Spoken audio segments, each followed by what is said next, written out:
welcome back to my channel, where for the last 12 months I have been trying to navigate my way through being diagnosed with polycystic ovaries and endometriosis. And in today's video we are going to be talking about pelvic pain. Now, I wasn't really sure whether to even film this video, if I'm being honest, for two reasons. This might not be relevant to many people. I haven't really heard this talked about very much, and yeah, I just didn't know whether this is something that people would find interesting. And number two, I'm not gonna lie, I was a little bit embarrassed about this, and I'm not somebody who embarrasses easily, and I kind of felt a little bit uncomfortable talking about this, which isn't like me at all.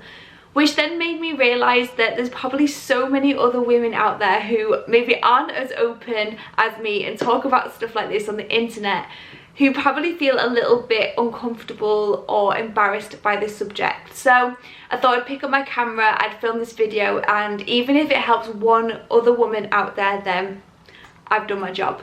So if you're not familiar with my story, as I mentioned, I've been diagnosed with polycystic ovaries and endometriosis. And when I went to go and see my gynecologist, I had an internal exam where he found that the muscles in my pelvis were incredibly tight. And he said this was a combination of two things. Number one, obviously the endometriosis causes pain. It causes me to be quite tense, and I probably tense more often than I realise, and it just meant that those muscles are very resistant. And also I have spent probably the last 3-4 years weight training, so resistance training, and that has obviously led me to build up the muscle in my pelvic area. Now, of course, I've spent the last however many years lifting weights, and visibly on the outside I don't look that muscular, but for some reason my pelvic floor muscles. So when I had my internal exam, he asked me, like, are you a gymnast? Do you do horse riding? I've talked about this in a previous video. And what he was getting at is that my pelvic muscles were so like tight that they looked like they've been worked a lot, and that is typical of somebody who does a lot of sport. And he kind of put it down to the resistance training, but I also very much put it down to the endometriosis. So he decided to refer me to a pelvic floor specialist, or like a pelvic floor physio. And I thought I would talk you through today my experience of that. So let's rewind the clock to a few months ago. Before I even got my appointment date, I got a hefty letter in the post, and it was a really long, I think 10-page questionnaire asking me all about my pain. And it looked like quite a generic form. You had to indicate on like a picture of a body where your pain was. You had to go into detail about what kind of pain it was. And there was also a lot of questions about your mental health. So does your pain cause you to not socialise? Does it cause depression, etc.? Does it stop you being able to work? And based on your answers in this questionnaire would determine then whether you got a telephone appointment or whether you actually had to go in and see the physio. And I think with my physio being sort of like internal, obviously a phone consultation wasn't really going to make much sense for me. So I probably waited about 6 to 8 weeks, maybe a little bit longer, for my appointment, and that is where I went on Monday. So I live in the Manchester area in the UK, and I was referred to Wythenshawe Hospital, for anybody who might be familiar with the area. So I went to the physio centre at the hospital, where they deal with all kinds of physio, but I saw a pelvic floor specialist. And I'll be honest, when I went for this appointment, I had no idea what to expect. Nobody explained to me what this appointment was going to be like. I anticipated that there was going to be some kind of external and internal examination, so I prepped for that. And that's exactly what I got. So when I arrived, I was seen by 2 different physios, and this is where I'll start. The one thing that I didn't like is that they didn't really explain who they were and what they do. I think they might have just presumed that I knew. So if I were you, before you even get into the conversation about what's going on, I would ask them to explain who they are and what they do, what their role is, etc. Because I think that would have put me at ease. Instead, I kind of walked into a room where I didn't know these people and I was being asked lots of questions, and it felt like a little bit of an interrogation. Obviously, they're asking you really personal questions, and maybe it was just the lady that I saw, but I didn't feel very comfortable. And she asked me questions about everything, you know, do you get pain when you stand, when you sit, when you move, where's the pain, at what points do you get the pain, how often do you get the pain. So if you know that you've got a physio appointment coming up, I would maybe start to write down how the pain feels, how often you get it, is it more prominent in the morning, in the evening. One of the questions that she also asked me was my pain linked to my cycle? And at first, when I first went to see my gynecologist, I wasn't getting any periods, but I've had 3 periods now, about 35 days apart. If I had known, I would have made a note of when my pain was and where I was in my cycle, so I could have put 2 and 2 together. So that is one piece of advice that I would give. If you know you've got an appointment coming up, start to make notes of when your pain occurs, how long it lasts, because they're the kinds of questions that they're going to ask you. We obviously had to talk about intimate things as well. Does pain occur when you are being intimate? They will also ask you about your bowels. So do you get pain around that area? So these are all things to be thinking of as well. So once the interrogation had ended, first doctor who had been asking me questions did the external exam. So she was the one who sort of like checked my lower back, because that's where I got pain. So I had to stand up straight and then bend forward and then bend backwards and tell her at what point was it more painful. So for me, when I bent my back backwards, that is when it was more painful. She also did an external exam, so she pressed around my abdomen near my belly button, because that tends to be where I get the pain. And then I had to sort of rate the pain, say what kind of pain it was. Was it a dull ache? Was it a sharp pain? To try and figure out exactly where the pain was and what might be causing it. So the next physio that I saw was the lady who my gynecologist actually referred me to, and she is the pelvic floor specialist. So to start with, she moved my legs around, which I thought was interesting. So she sort of like pulled my knee towards my chest to see how that felt. She moved my legs side to side, and I had to say whether I felt any pain in my legs. And for me, it was kind of in my hips, and my hips were quite tight. She then moved on to do my internal examination. And they do this with their hands, so there's no speculum or anything like that. She started on the left side, so I really don't know how to describe this without being too graphic. First of all, she put her hand in and she said to me, how does this feel? And it felt incredibly tight. And this was exactly what the gynecologist said at the beginning when he started asking me whether I do sport. So straight away, those muscles, like sort of towards the entrance, are incredibly tight, and she agreed that they were tight. She then went deeper inside and went over to the left hand side and would press around, and she was asking me how that felt. And the only way that I could describe it was that it feels raw, as in, let's say you had like a graze on your hand and you know like the skin is raw and you press it, that is how it felt. So she would press around and she went higher and higher into my cervix, and I'd have to rate the pain. And luckily this time, compared to when I saw my gynecologist in like April, May, I screamed when he did it. Like, so much pain, I was crying, I was doubled over, it was awful. This time when she did it, it did feel better. Still wasn't comfortable by any means, and I kept saying to her, it feels uncomfortable, it feels uncomfortable, but I wasn't screaming out in pain. She then moved on to the right hand side, and that side was a little bit more sensitive. But again, I wasn't screaming out in pain. It was just one of those things where you prefer them not to be in there pressing around, but it wasn't too bad. Obviously, nobody likes having internal examinations done, and I was probably a little bit more tense than usual, but she did agree that the muscles in my pelvic floor are incredibly tight.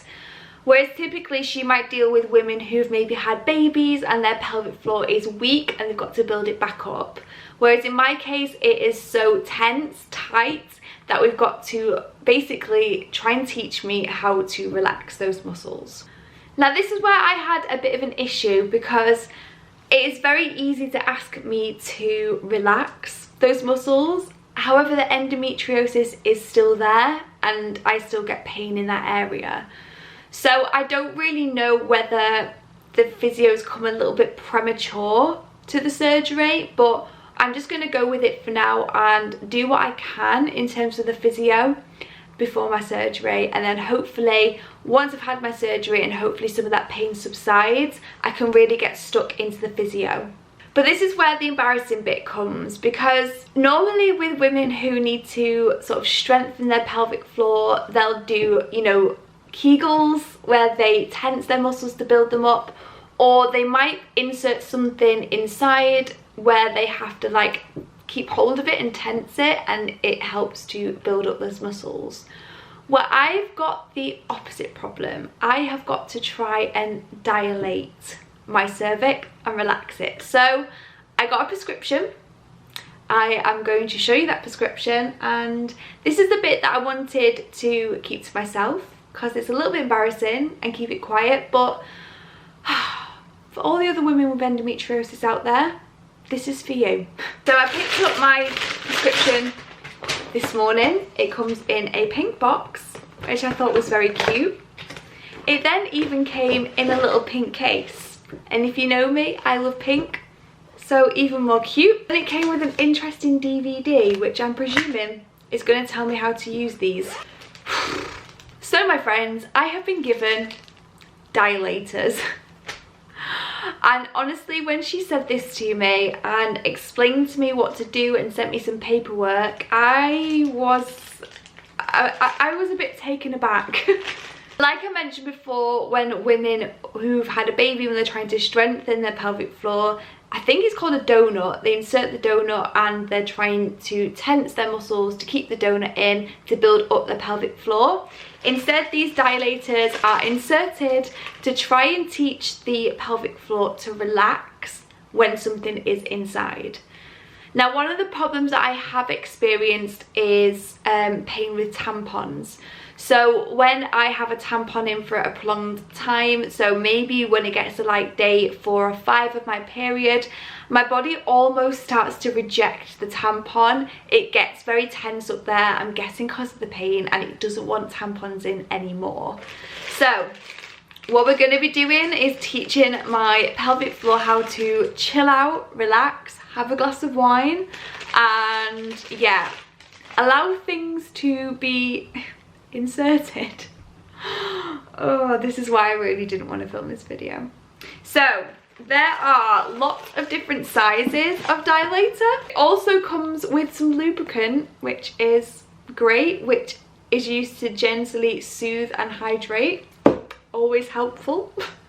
And you basically start with the smallest one and you wait for it. You build up to the biggest. And honestly, when I took this out the packet,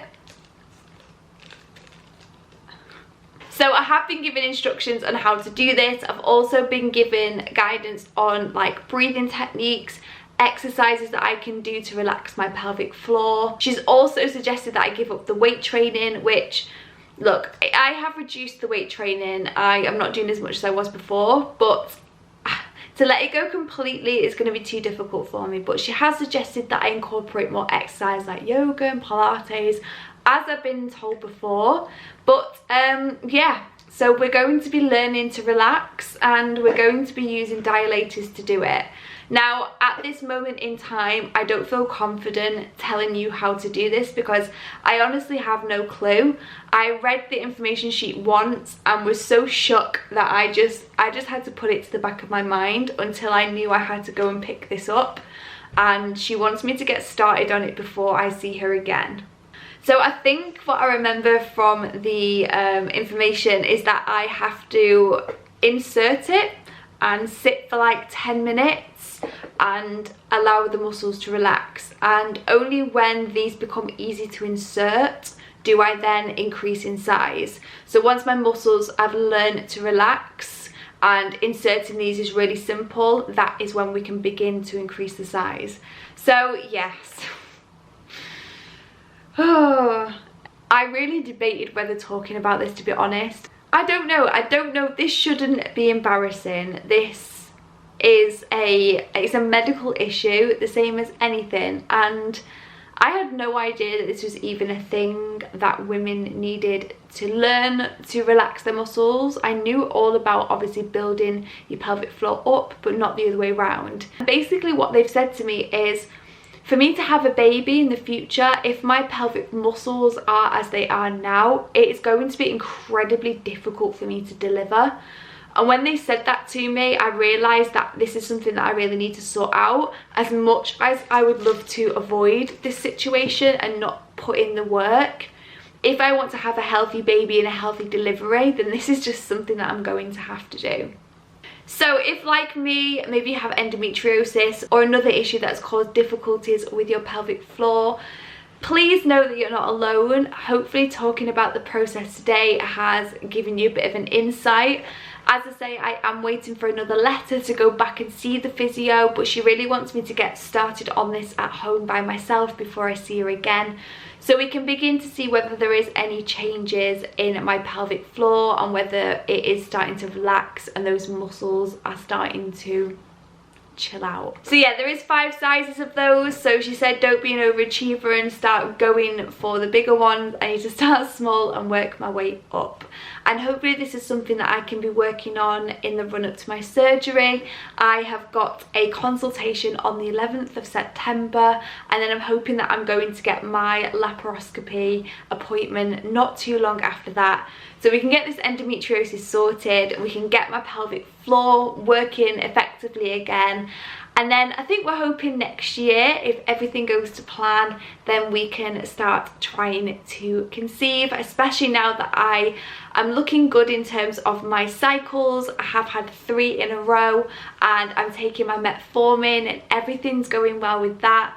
So I'm really hoping next year we can start having conversations about trying to conceive and how that's going, rather than these hospital appointments, because I don't know about you if you've been following my channel for a while, but I am so over this, and this was just a straw that broke the camel's back. But I hope this video has been helpful and informative for anybody else who is going to see a pelvic floor specialist. You kind of know what to expect. But anyway, that is it from me. If you've got any questions, just please leave them in the description box down below, or DM me on Instagram. I'll leave my Instagram handle here if you want to keep it a little bit more anonymous and private. I'd be more than happy to answer any questions. I'd be more than happy to do a bit of an update on how this is going, whether I'm finding it helpful, and of course any other follow-up consultations as well.